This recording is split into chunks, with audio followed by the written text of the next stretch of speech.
Courtney, thank you. An emotional day for those who knew and loved Otto Warmbier. Hundreds of people lined up outside Wyoming High School for Warmbier's funeral just outside of Cincinnati. The 22-year-old died last week. He had just been released from a North Korean prison. Jordan Bowen from our sister station WDTN reports.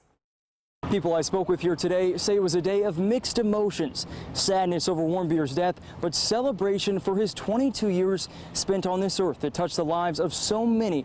It wasn't but a few minutes before Wyoming High School reached its maximum capacity of 2,500 people.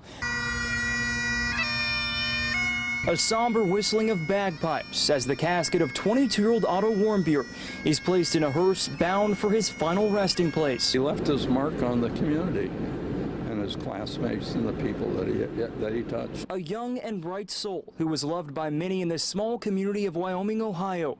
Thousands of people could be seen lining the streets showing their support for a family undergoing the unimaginable. He was outgoing, athletic, bright, curious. People from all over this country and indeed around the world are holding this family up in prayer today. Family's remarkable. They've been resilient through a ordeal that no family should have to go through. His family stayed by his side at UC Medical Center in the days following his release, where he remained in a coma.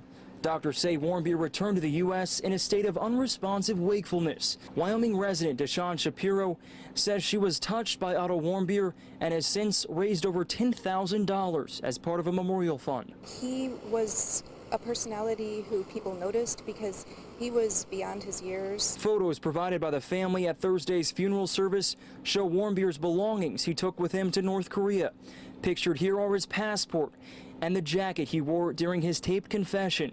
And after speaking with people here today, it's clear the community of Wyoming, Ohio is a small and tight-knit town that doesn't hesitate to come together in times of tragedy.